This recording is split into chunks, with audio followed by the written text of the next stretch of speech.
Yang kami hormati Ministra Umum, Dewan Umum, semua MKDK di semua komunitas Indonesia, para suster semua di setiap komunitas, dan juga saudari-saudari muda, para nopis, para konsulan. Kami tim Spiritualitas Kongregasi mengucapkan selamat datang untuk kita semua. Terima kasih atas kesediaan kita untuk bergabung di dalam Zoom pada sore hari ini. Kita lanjutkan dengan kata pengantar dari Ketua Tim Spiritualitas Kongregasi kita, Suster Alfonsa Simbolon. Kami persilakan. Para suster yang terkasih, mari kita memulai pendalaman ini sambil kita berefleksi sudah sejauh mana ini semangat-semangat para pendiri pendahulu kita ini kita hidupkan kembali di zaman sekarang ini. Saya ke SMP di Kabanjahe dan di Asrama Putri, di Asrama Santa Teresa milik Suster SB. Saya begitu bahagia karena Suster Alicia ini menerima saya dengan gembira sekali.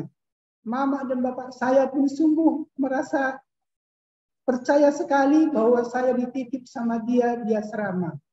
Dia berusaha berbahasa Karo, dia begitu ramah, disalam, dan begitu dia sungguh-sungguh senang ada orang masuk asrama.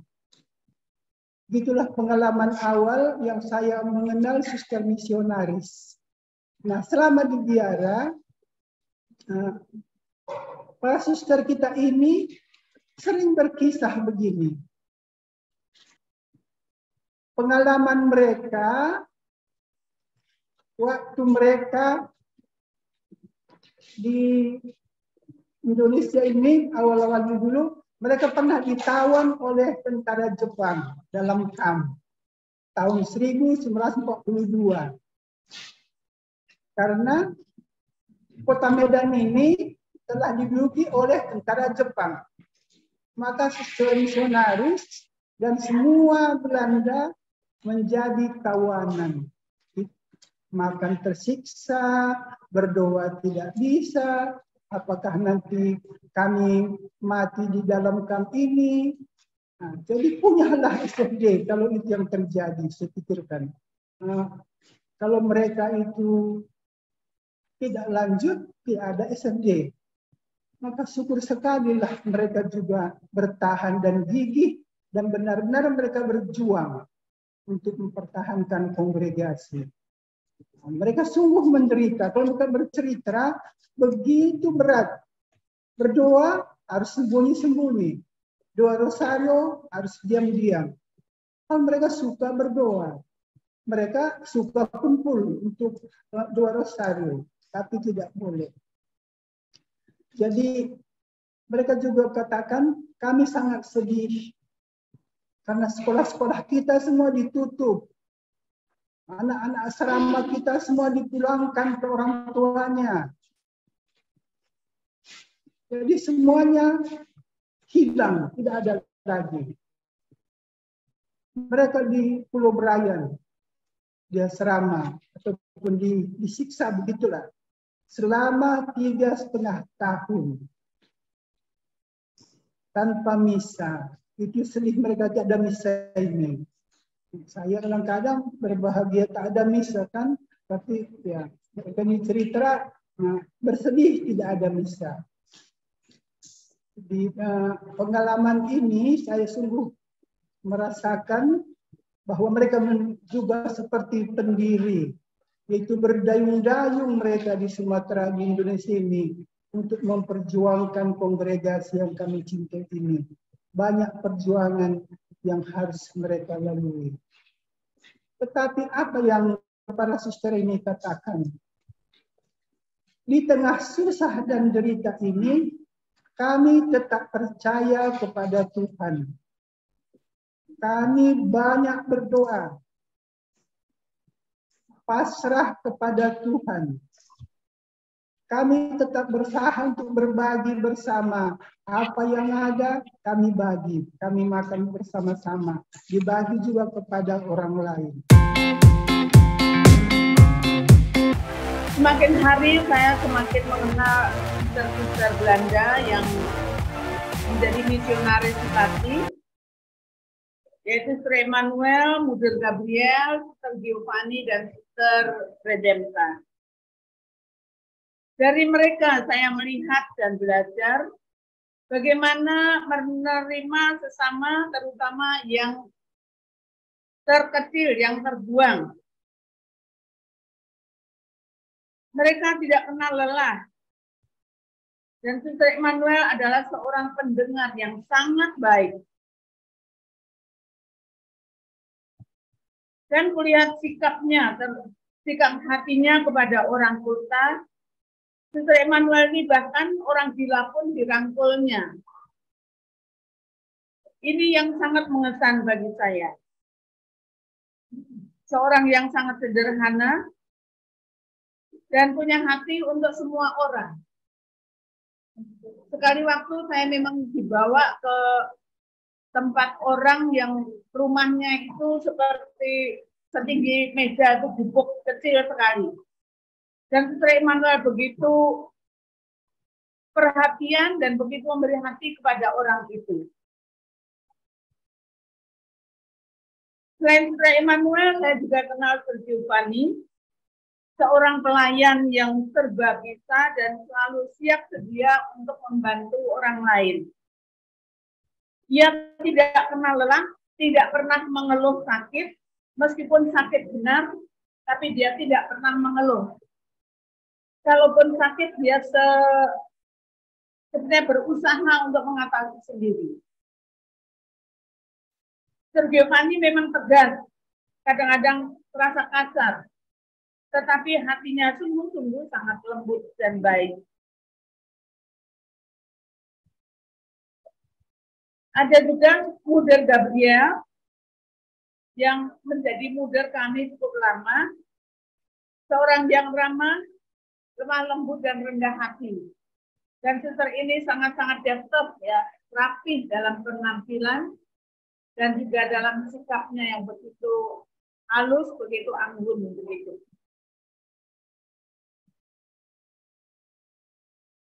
Yang terakhir adalah Suster Redempta, seorang yang sangat kreatif. Lebih-lebih kalau pesta, dia selalu membuat acara-acara yang sangat bagus. Suster Redempta sangat sederhana. Dia datang sebelum saya, tapi tidak lama sebelum saya dia datang itu. Waktu itu kami dalam hampir seluruh masyarakat mengalami masa sulit ekonomi, sehingga Suster Pati itu sering membungkus bulgur, membungkus susu yang dibagikan kepada masyarakat. Dan kami sendiri untuk menunjukkan solidaritas kami juga makan nasi di campur bulgur. Dan saya tidak bisa saya membayangkan bagaimana suster Belanda yang biasa hidup berkecukupan itu lalu ke Indonesia. Dan saya paling melihat Suster Redempta waktu itu makan dengan bulgur, lauknya itu tahu goreng kecil, kering, dan saya melihat bagaimana dia menelannya luar biasa, susah. Tetapi itu semua dijalani dengan baik. Dijalani dengan sungguh rela dan menjadi contoh bagi kami untuk menghidupi kesederhanaan yang luar biasa tadi.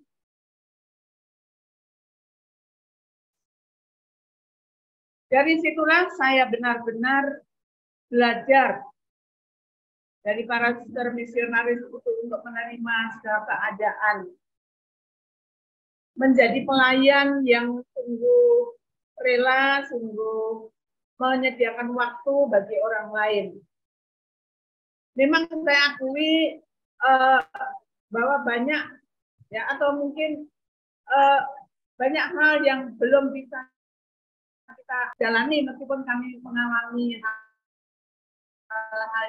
Tetapi untuk seperti mereka memang masih sekian persen saja. Tetapi kami tetap berusaha untuk hidup sesuai dengan spiritualitas Santo Fransiskus yang sungguh hadir bagi orang lain dan juga hidup secara sederhana, dan terutama iman kita kepada Tuhan bahwa kita selalu siap untuk mengalami apa yang dialami oleh orang-orang lain.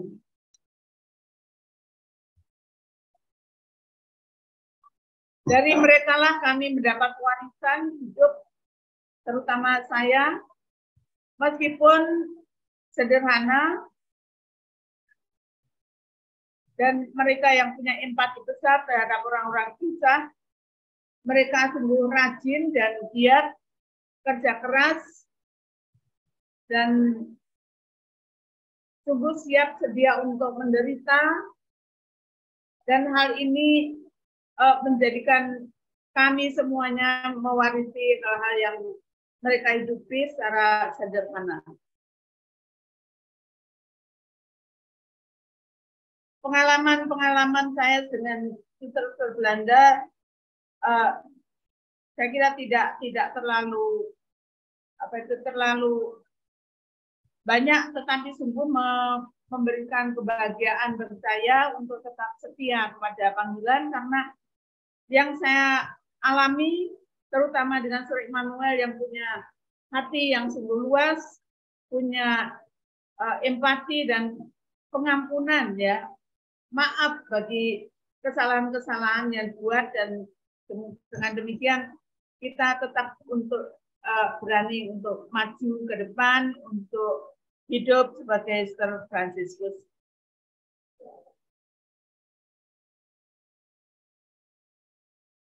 Dan saya kira itu saja dulu. Terima kasih banyak untuk kesempatan, dan semoga kami semuanya bisa mewarisi hal-hal yang sungguh baik dari mereka yang pernah hidup bersama, terutama yang menjadi pionir-pionir di Pati ini. Mereka sudah, khususnya Suster Gabriel, Suster Immanuel, Suster Giovanni sudah dipanggil Tuhan, sudah menjadi anggota di rumah Bapa, dan semoga menjadi pendoa bagi kami semuanya yang di Pati ini, dan juga seluruh kongregasi, sehingga kita semuanya tetap setia kepada Tuhan dan pada spiritualitas Santo Fransiskus yang diwariskan. Terima kasih para suster untuk mendengarkan sharing saya sedikit. Mohon maaf jika ada kata-kata ataupun pengalaman yang kurang menyenangkan. Yang satu lagi sedikit, bahwa para suster Belanda ini suster Belanda ini sering, yang saya alami, mereka sangat protektif terhadap kami suster Indonesia. Ini diungkapkannya bahwa contohnya saja, kalau dirijen tetap suster Belanda gitu, ya, karena kasihan nanti kalau kamu tidak bisa di depan, kalau kamu tidak bisa gitu ya.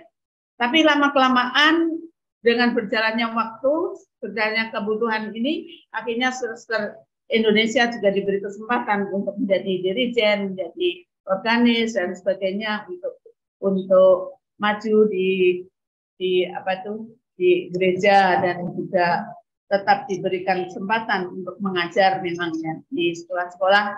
Tapi sungguh kasih mereka kepada para suster Indonesia ini terasa sekali dengan sikap protektif mereka, ya, sangat melindungi kami. Terima kasih, dan Tuhan memberkati kita. Baik, terima kasih Suster Julia, terima kasih pengalamannya. Kami juga kecipratan pengalaman bersama para suster pionir kita dari Belanda yang ada di Pati. Bersama-sama kita berjuang untuk melaksanakan apa yang telah mereka wariskan untuk kita. Sekali lagi terima kasih buat Suster Julia. Suster yang terkasih, memang ya hidup saya Saya katakan tadi istimewa, betul memang istimewa. Begitu saya kawal pertama, saya langsung sendiri dibuat di Jalan Pemuda. Bahasa Indonesia pun belum begitu lancar, orang-orang pun belum kenal. Jadi saya, gimana saya ini ya? Sendiri suster junior di Jalan Pemuda. Semuanya, suster Libina lah dulu ya. Itulah suster Libina. Baru semuanya masih Belanda. Semuanya masih Belanda. Dan dipilih waktu itu menjadi pembimbing junior Suster Lamberta. Suster Lamberta pun tidak begitu paham dengan bahasa Indonesia. Jadi semua ya, nenek, ya, nenek, itu saja terus. Asal apa gitu? Tumpah sedikit air kita menyiram bunga, nenek, mas nenek. Pel, oh pel. Jadi begitu semua apa ya saya jalani. Dan dua lingkungan juga saya selalu dipanggil oleh pastor atau siapa yang ke lingkungan saya ikut. Lalu tahun kedua saya di sana, maka itulah yang ditawarkan. Kamu belajar? Iya, saya katakan. Tapi belajar dibilang tentu ditentukan. Kamu mesti belajar menjadi guru TK nanti.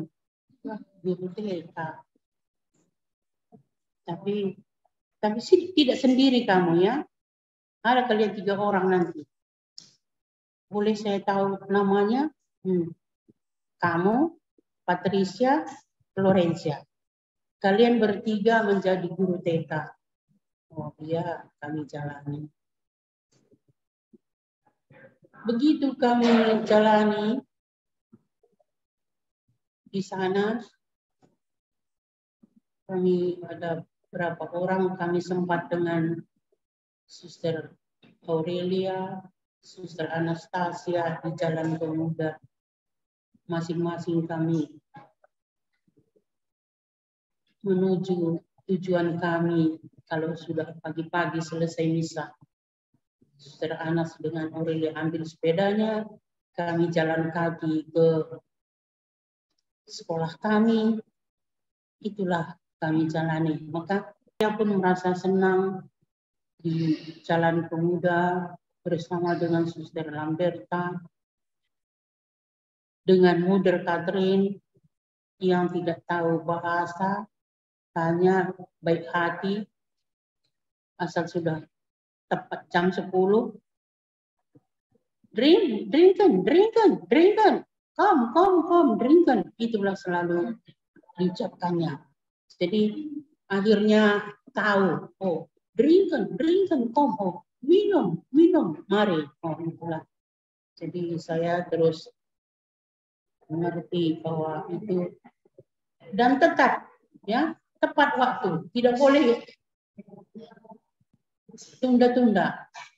Karena nanti kalau sudah selesai jam minum itu, ya bagi dengan cangkir-cangkir sudah diangkat ke dapur, sudah dicuci. Nah, jadi kalau minum pun kita yang minum ambil di dapur, di situ saja. Nggak boleh lagi kita duduk ke cici. Nah, situ. Tapi yang istimewanya di sana doa. Itu sudah teng, ya langsung ke kapel berdoa. Maka doa tidak pun ada lonceng lagi, menjadi sudah mendarah daging bagi saya. Baiklah para suster, saya akan sedikit berbagi atau bersharing tentang para suster misionaris. Tapi sebelumnya saya minta maaf, saya tidak bisa banyak menyampaikan. Saya mengenal para suster misionaris karena saya masuk untuk memilih hidup membiara di Pati. Suster-suster misionaris yang saya kenal waktu itu, Suster Emmanuel, Suster Gabriel, Suster Giovanni, dan Suster Redenta. Hidup bersama dengan suster-suster misionaris ini bagi saya memang sungguh mengesankan dan memang amat sangat mengesankan. Dan saya bersyukur karena beliau-beliau mereka para suster misionaris ini sungguh menjadi teladan dan memberi teladan yang hidup dalam hidup membiara. Dalam hidup mereka itu adalah kasih yang dipancarkan atau kasih yang terwujud dalam kebersamaan. Kemudian karena saya mulai dari awal pendidikan, lalu Suster Emmanuel sebagai ibu novis, jadi Suster Emmanuel lah yang menanamkan dan menumbuhkan hidup membiara bagi saya dan para suster yang lain, suster-suster yang lain. Banyak memang nilai-nilai Injili yang sungguh-sungguh tertanam dan hidup di dalam mereka. Di samping tadi kasih yang sudah saya sampaikan, juga persaudaraan yang sejati, termasuk juga mengasihi orang-orang kecil. Ini sungguh sangat mengesankan, sangat menyentuh di hati saya, karena ya itu sebenarnya memang adalah hidup Injili, hidup menurut Injili, hidup yang harus kita hidupi. Dan di samping itu juga hidup seperti Bapak Fransiskus sendiri. Seperti Suster Emmanuel itu adalah sosok pribadi yang gembira, penuh cinta, ramah, ya banyaklah nilai-nilai Injili, nilai-nilai spiritualitas yang harus kita hidupi, yang terwujud, yang ada dalam kehidupan mereka.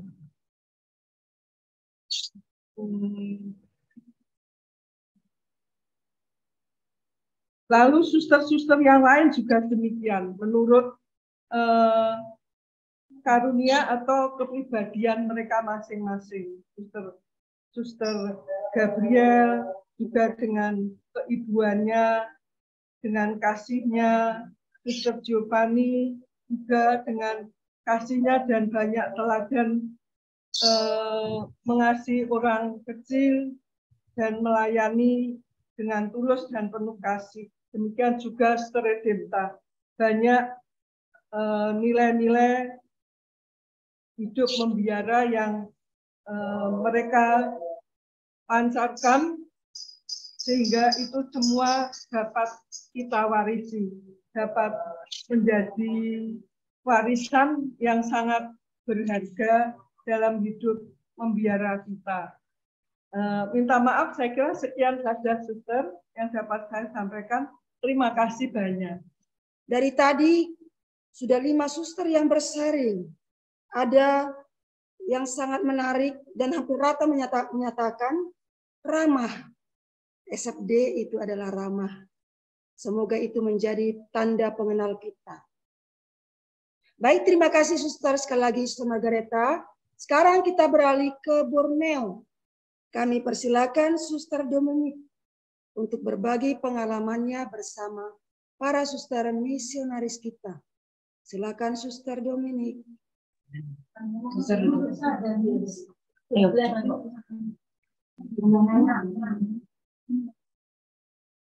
Merahnya tindakan.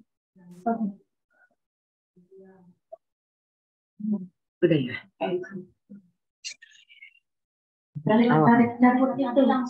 Apa yang dicabut tadi? Silakan Suster. Salam Suster Imelda dan para suster yang saya kasih. Saya mencoba untuk membagikan pengalaman iman yang saya alami dalam hidup saya, terutama dalam kehidupan bersama di komunitas Buntok. Komunitas pertama yang saya alami sesudah saya mengucapkan kaul pertama saya, profesi pertama. Dari Buntok, dari Pati sesudah profesi, tidak lama saya diberitahu bahwa saya ditugaskan di Buntok. Tapi saya belum tahu apa tugasnya. Hanya mereka bilang kamu ke Buntok di sana, bekerja di sana. Dari Pati saya ke Banjarmasin, dan dari Banjarmasin kami berempat dengan tiga suster yang lain dengan saya. Kami menumpang kapal milik Pastor Sutebir, pastor tertua yang berkarya di Baritu, di sepanjang sungai Kalimantan itu. Di komunitas kami tinggal dengan beragam bangsa dan suku di sini. Pemimpin komunitas kami adalah Suster Amelie van Voren almarhum. Dia seorang Belanda dan beliau bertugas sebagai perawat di poliklinik di waktu itu. Kemudian yang mengurus rumah tangga kami, terutama urusan dapur, itu adalah Suster Yosef dan dia seorang Inggris. Sesudah itu dua dari Indonesia, yaitu Suster Bernadette dengan suku bangsa campuran, Tionghoa dan Dayak, dan saya sendiri dengan suku bangsa Tionghoa. Jadi dari komunitas pertama kami sudah biasa hidup bersama dengan aneka ragam suku. Kemudian di dalam komunitas kami juga ada dua pastor, satu pastor orang Belanda dan satu dari Jerman.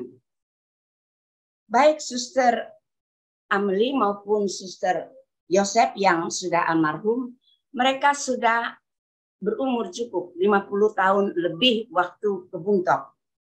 Maka tidak heran bahwa bahasa mereka memang tidak selancar suster-suster yang sudah lama di Indonesia. Sedangkan Suster Bernadette dan saya masih waktu itu masih muda belia, kami baru berumur sekitar 27-28. Suster Bernadette dia menangani poliklinik dan juga asrama.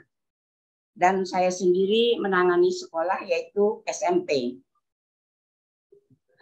Apa yang mengagumkan saya, saya balik dulu.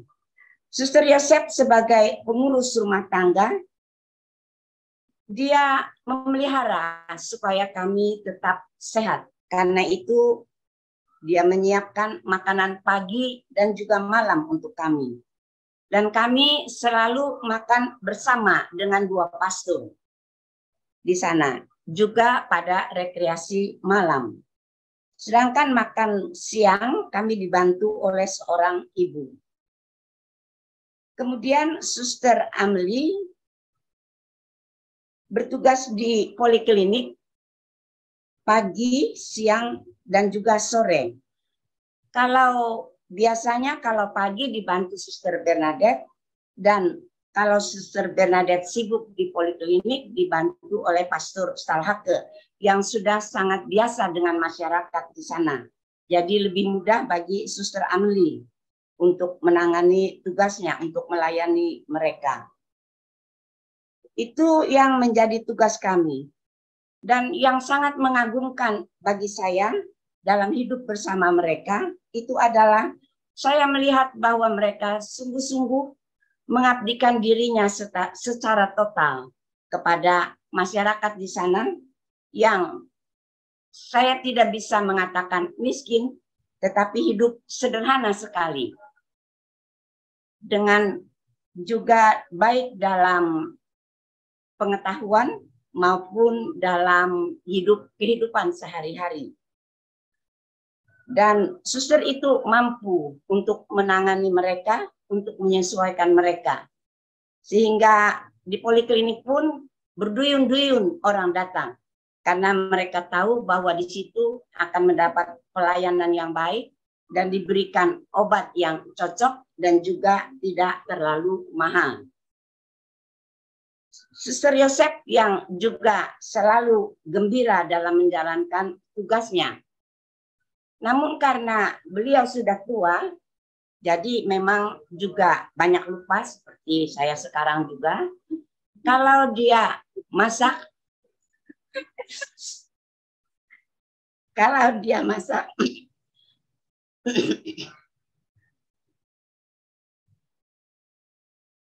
dia selalu menggunakan alat-alat masak bermacam-macam karena dia lupa. Jadi diambil yang baru dari lemari, kemudian selesai itu dia lupa di mana menaruh, dia ambil yang baru lagi.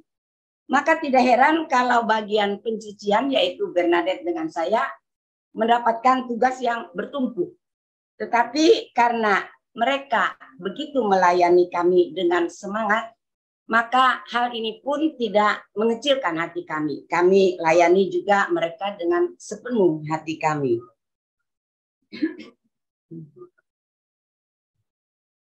Kegembiraan komunitas di samping kami isi dengan doa-doa rutin setiap kali, ada misa setiap hari, ada doa-doa harian di komunitas setiap hari.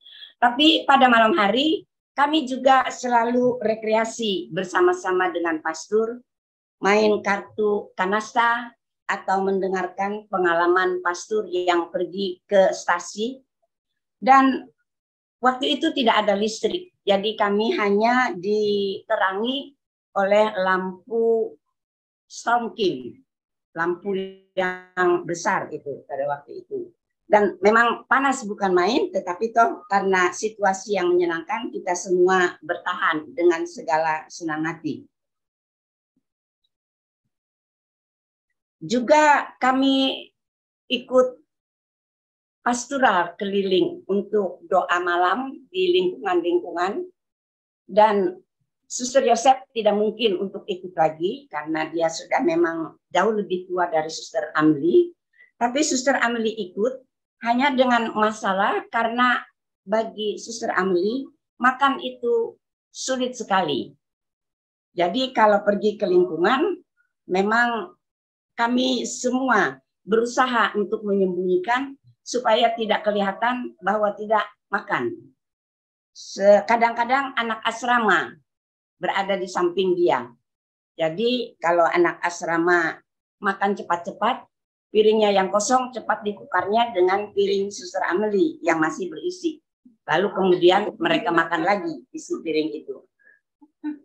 Pernah juga saya tidak melihat kapan itu terjadi, tapi sampai di rumah dia mengeluarkan dari kantongnya kue yang dia tidak bisa makan. Ini katanya saya masukkan tadi. Tapi semua itu tidak menyusutkan kemauan mereka untuk tetap mengabdi di sana.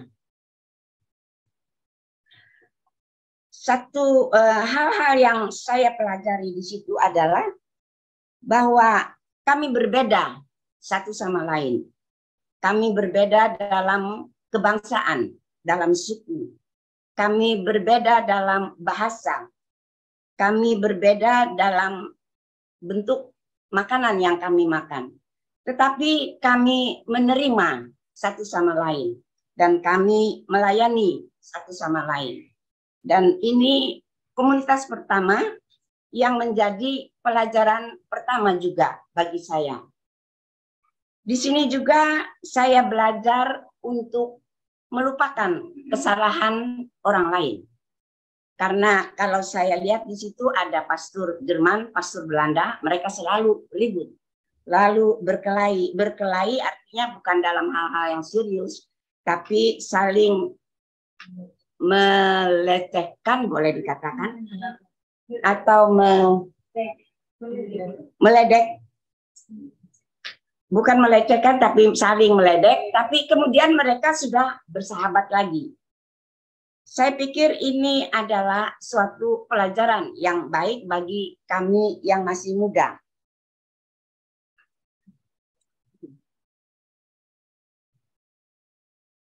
Saya rasa tidak banyak hal lagi yang bisa saya uraikan di sini. Pokoknya di situ saya belajar banyak dari mereka. Mantap. Jadi saya akhiri di sini aja ya, suster ya. Mereka sungguh. Terima kasih Suster Dominik yang masih semangat. Minum dulu, Suster, serak.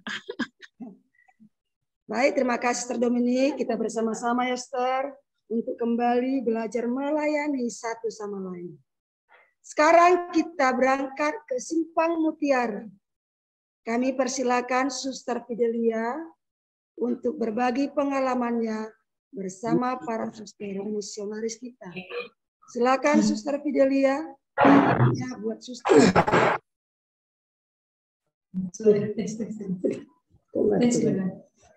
Silakan, Suster. Selamat malam para suster. Terima kasih kepada tim spiritualitas yang memberikan kesempatan kepada saya untuk membagikan pengalaman saya bersama dengan para misionaris. Pertama, pengalaman saya dengan Suster Mauritia. Waktu saya mau masuk suster, saya mendaftar ke Kabanjahe, suster itu yang menerima saya. Begitu pertemuan pertama dengan suster itu, saya sungguh merasa senang. Karena saya lihat dia menerima dengan penuh sukacita, menyapa dengan penuh sukacita. Jadi saya pun merasa diterima begitu. Setelah saya setelah mendaftar, lalu saya datang masuk biara. Suster itu juga menerima saya. Jadi saya punya kesan tersendiri dengan suster itu karena keramahannya. Saya melihat seperti dia, seperti seorang ibu begitu ya, yang penuh perhatian. Apalagi waktu kami UPNI, suster itu yang mendampingi kami. Sekali-sekali suster itu memberikan pelajaran agama kepada kami dan juga memberikan, kalau nggak salah, etika. Jadi saya merasa banyak terkesan juga dari suster ini. Dia tidak pernah marah, tidak banyak bicara, tapi banyak berbuat. Itu yang saya lihat dari Suster Mauritia. Kemudian kedua, Suster Francisca. Suster Francisca, waktu saya masuk postulan, dia ibu pemimpin nopis, pemimpin postulan kami, juga pemimpin nopis. Jadi boleh dikatakan 3 tahun saya bersama dengan Suster Francisca. Suster Francisca, sejauh saya kenal, orangnya sangat disiplin. Tadi juga sudah diungkapkan para suster sebelumnya. Disiplin dalam segalanya. Jadi tepat waktu, baik maupun dalam tugas, tepat waktu. Berdoa, pokoknya semua tepat waktu. Dan juga waktu itu harus terisi sepanjang hari. Kalau waktu rekreasi, tidak boleh diam berdiri begitu ya. Jadi harus berbuat sesuatu. Ada yang mengait, ada yang menyium, pokoknya jam tangan. Kalau tidak pekerjaan tangan, main kartu. Harus berbuat sesuatu. Itu yang saya lihat. Lalu soal keheningan, itu juga sangat ditekankan oleh Suster Francisca. Silensium. Jadi ada semua waktunya. Jam silensium harus silensium. Berkesan juga untuk saya, kalau selesai perayaan Ekaristi, itu tidak boleh ngomong-ngomong dari gereja sampai ke kamar makan pagi-pagi. Karena setiap hari ada misa ya.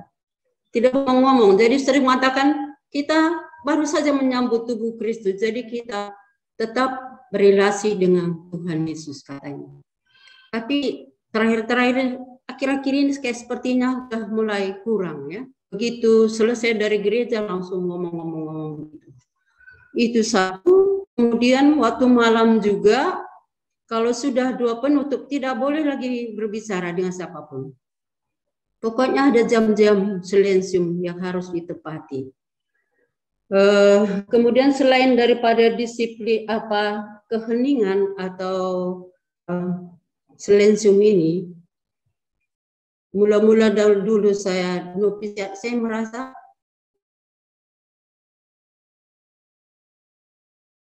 suasana berbeda. Enggak ramai, pokoknya ada keheningan. Dan saya juga mengatakan pada waktu itu, dalam keheningan kita boleh berdoa dalam batin.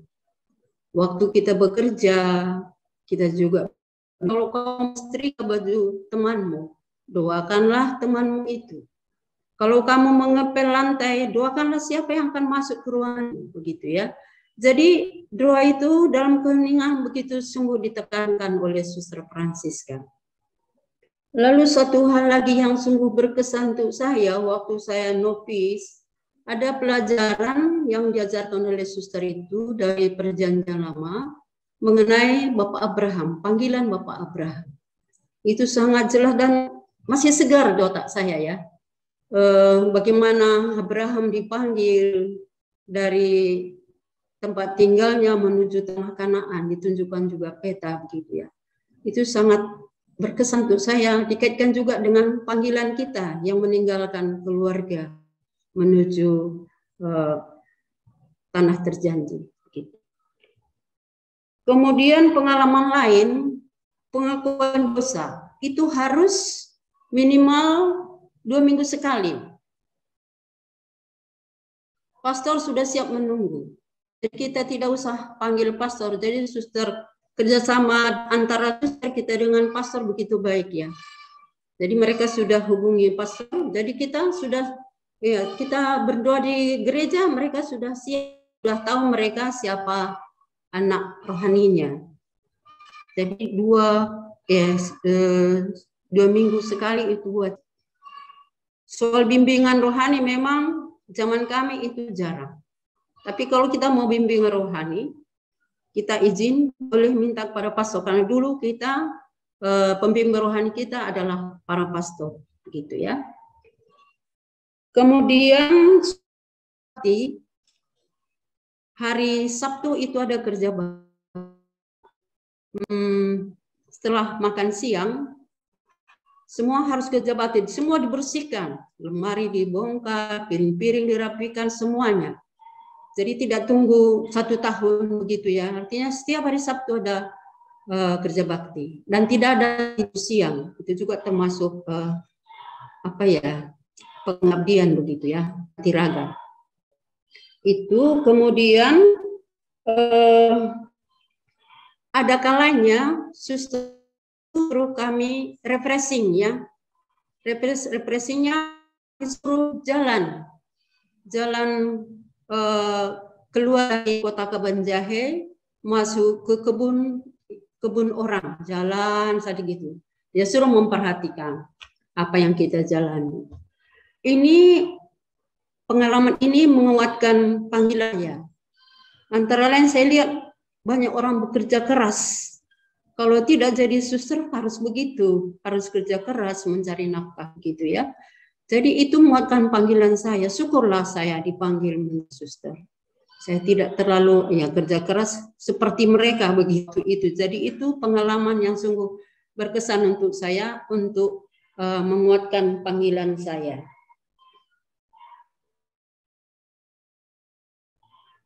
Kemudian dari Suster Mariantuan. Suster Mariantuan, Suster Martina tadi katakan memang tidak pintar berbahasa Indonesia. Tapi dia sungguh memberi hati ya. Kami waktu itu dapat giliran belajar menjahit. Jadi begitu sabar suster itu mengajari kami menjahit. Mulai menggoyang mesin jahit itu ya. Lalu menjahit yang lurus-lurus dulu, sapu tangan, baru sarung bantal, yang ringan-ringan, baru yang lain baju tidur, itu nanti untuk kami juga diberikan gitu ya. Akhirnya kami bisa menjahit juga, diajari kami menampal baju. Jadi nggak mesti kita suruh orang menampal baju, sudah bisa sendiri. Jadi sungguh diajak untuk mandiri. Itu pengalaman saya dari Suster Mariantuan.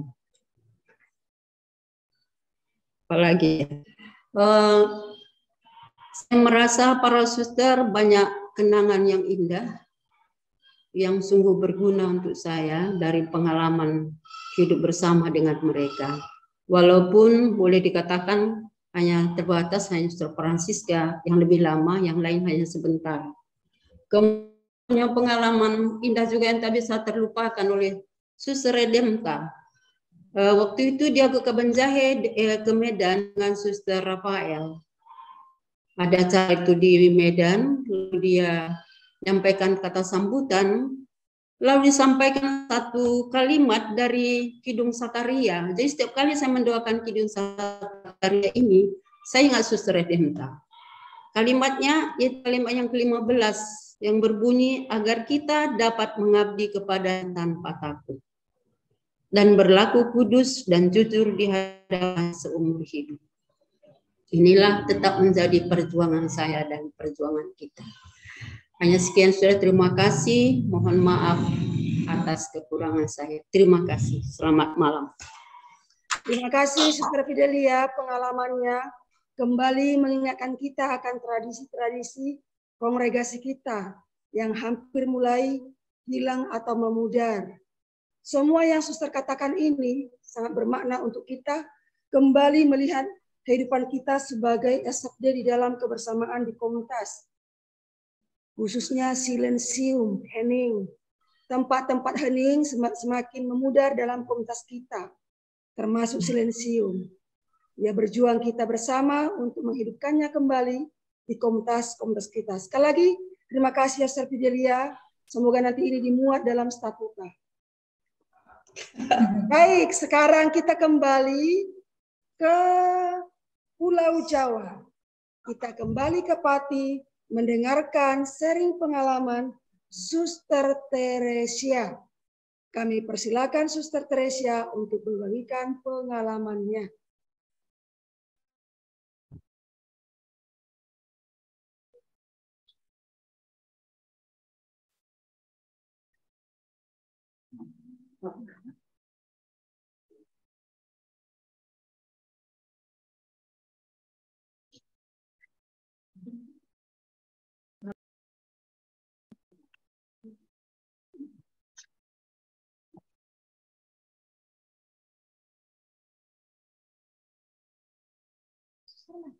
Monggo Suster Teresia, kami persilakan.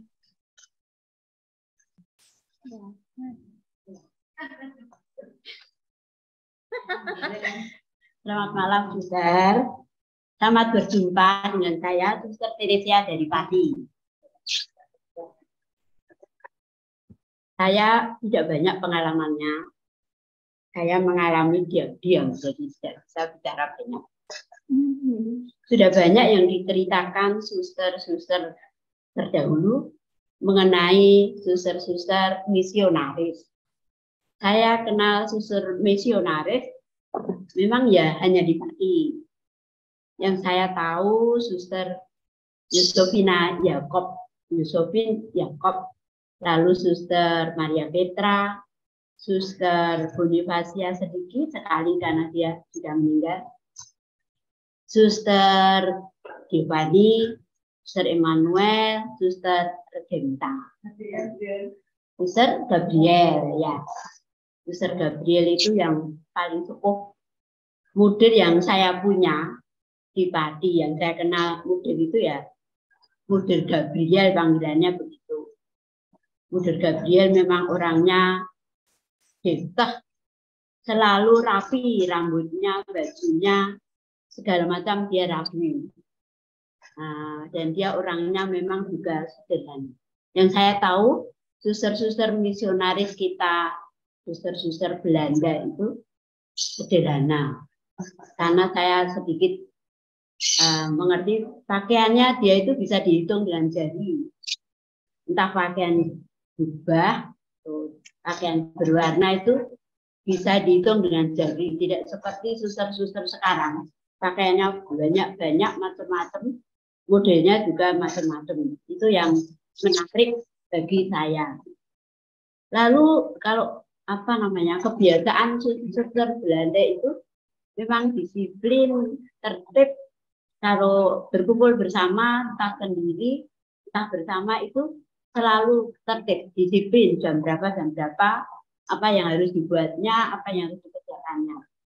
Lalu yang terkesan pada saya itu kalau minum, saya sendiri juga suka minum. Jadi kalau minum itu mesti sudah diatur rapi. Waktu itu masih mejanya pendek-pendek, duduk melingkar. Itu semua sudah disediakan di tempat itu, yang harus diminum apa, yang boleh diminum apa. Kadang suster-suster yang sepuh itu, suster-suster Belanda menyediakan minuman di rafter itu, dijendrek itu bulion. Yang kami tidak biasa minum bulion. Bulion itu apa? Kayak minyak goreng itu loh. Jadi kecil-kecil, di gelas kecil-kecil yang harus diminum. Pokoknya harus diminum. Jam berapa, jam 11, setelah minum, sebelum makan siang itu sih sudah ada. Katanya itu supaya kuat. Kalau saya mengerti lama-lama itu seperti minyak ikan gitu ya, jadi untuk menguatkan. Nah, suster-suster yang terdahulu sudah disebutkan banyak. Saya mau cerita sedikit mengenai Suster Giovanni yang saya kenal.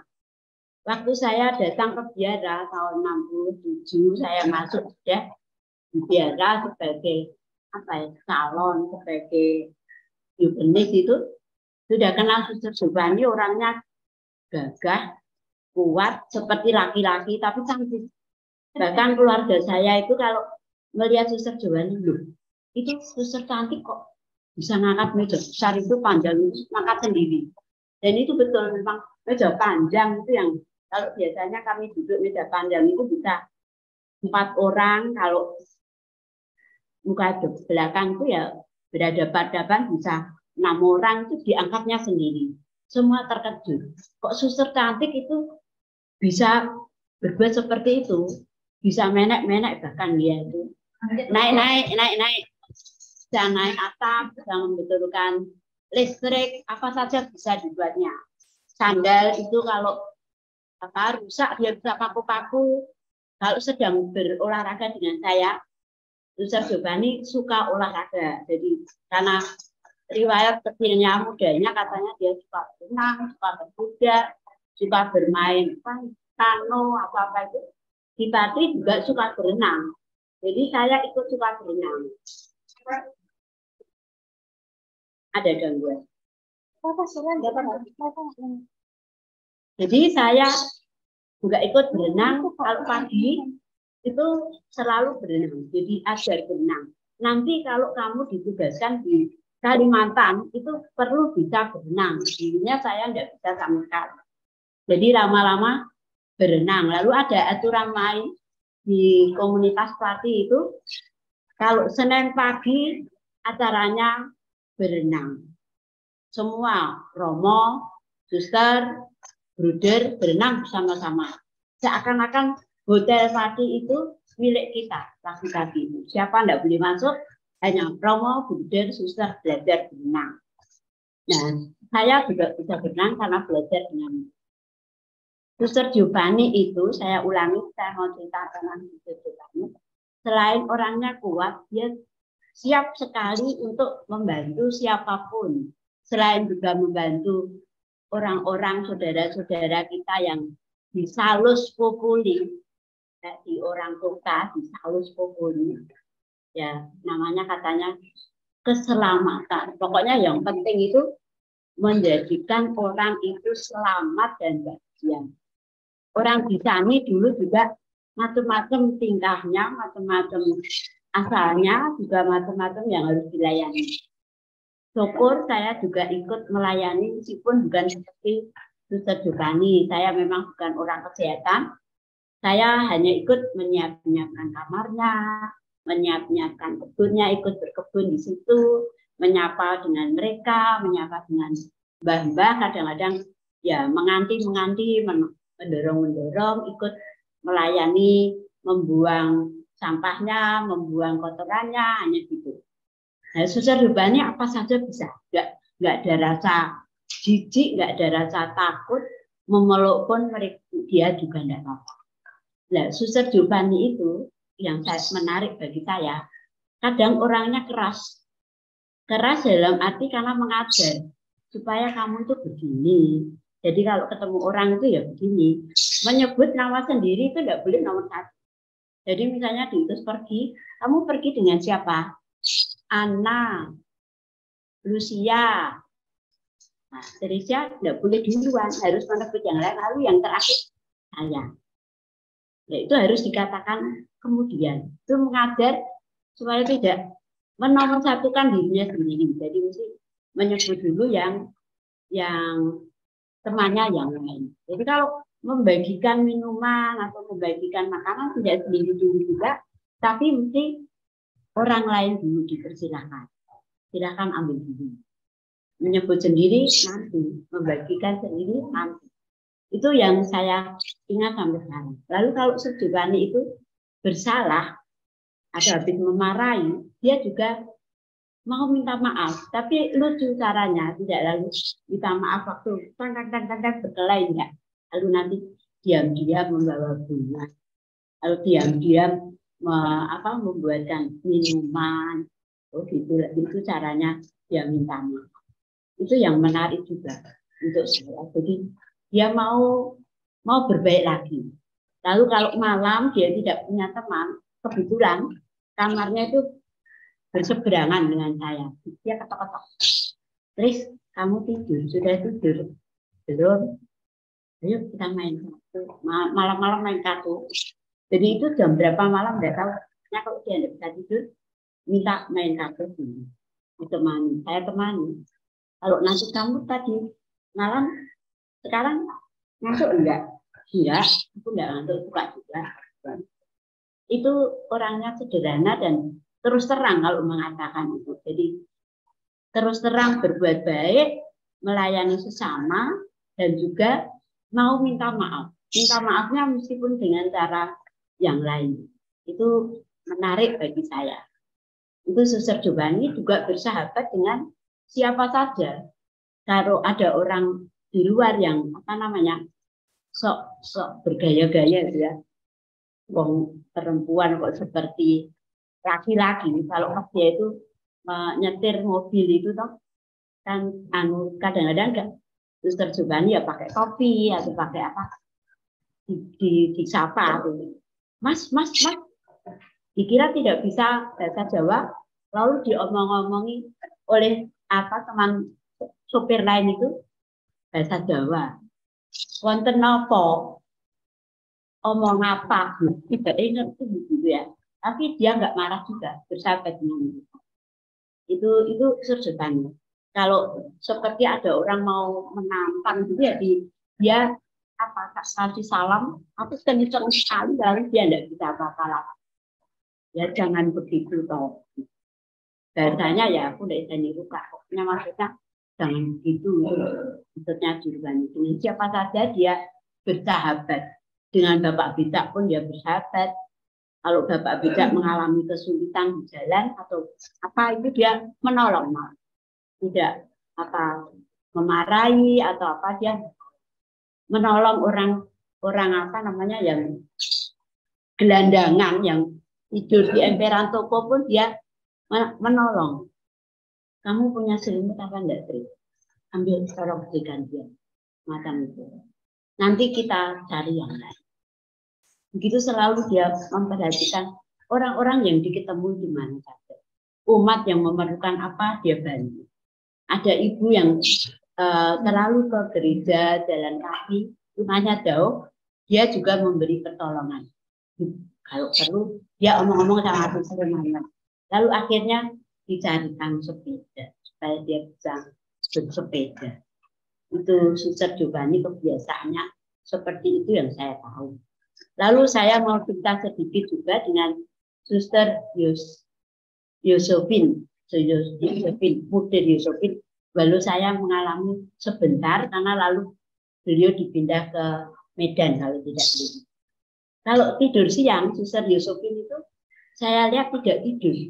Dia itu bangun lalu mencuci perban orang-orang Salus itu. Karena tidak banyak yang dia punya perban untuk membalut nikah. Dia mencuci lalu merebus perban itu. Kalau rekreasi malam lalu digilingnya perban itu, digilingnya dia punya alatnya menggiling gitu, lalu menjadi gilingan yang baru lagi. Kalau tidak ya suster-suster novis atau suster muda diminta menggulung lagi untuk nanti dipakai bapak-bapak itu, atau motong-motong kain-kain kecil untuk dipakainya merawat orang-orang tua. Jadi muda itu kalau kita tidur siang, dia tidak tidur siang. Itu yang saya alami, karena yang lain sudah banyak diceritakan. Sampai di sini saja, suster-suster, terima kasih banyak kesempatan yang diberikan pada saya. Terima kasih Suster Teresia atas pengalamannya bersama suster-suster kita. Suster Giovanni, walaupun tidak kami pernah hidup bersama, tapi dari cerita ini, dari pengalaman ini, kami mengenal beliau yang cantik, kuat, semangat, tidak tergantung kepada orang, bisa mengerjakan apapun. Tapi yang paling inti adalah menjadikan orang selamat. Terima kasih ya Suster Teresia pengalamannya.